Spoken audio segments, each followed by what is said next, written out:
A 675 anni del suo morte, diverse iniziative sono stati smettuti in Pins, tra il 6 e il di Ugne, parvisati dal Beat Beltram di San Geniez, il patriarca di Aquileia, e plui amate visate e Furlans, un protagonista assoluto dal periodo medievale del Friuli, che la sua figura si è tramandata per secoli e secoli, dice venimenti organizzati per celebrare la sua memoria tra Martignà, San Giorgio, Dedichimvelde e Udin, Andi Fevel, il presidente Arle, Feros Cisilino. Si tratta di iniziative importanti che hanno avuto la possibilità di essere sviluppate di più amministrazioni comunali e a queste amministrazioni comunali vengono già prenotazioni per il 2026, sicché viene sicuramente una grande prospettiva su questa figura, che è una figura importante e che se ben che sia in passato si è sequi dalla sua morte, in realtà la viene anche un lavoro in è stata la figura che anche tra gli altri robe che l'ha fatta ci ha dato l'aquila che noi doprim come simbolo dal Friuli,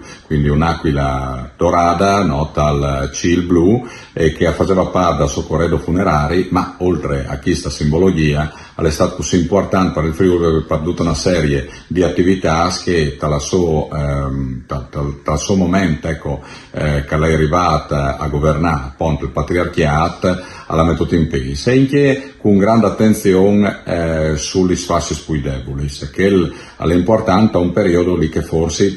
le priorità potevano essere altri che lui ha sicuramente curato, ma l'ha curato anche i rapporti con questi spazi deboli che l'ha sempre sostenuto e che probabilmente sono stati anche che hanno dato una grande riconoscenza dal momento in cui è venuta a mangiare per mans di qualche dunque chiaramente aveva altri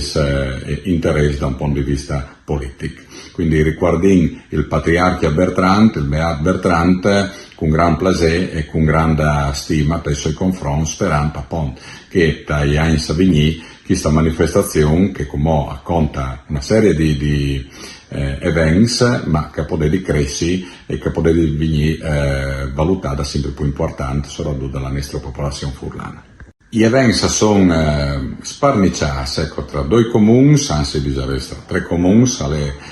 Martignà, che ha in prima battuta le commemorazioni sulla croce patriarchia Bertrand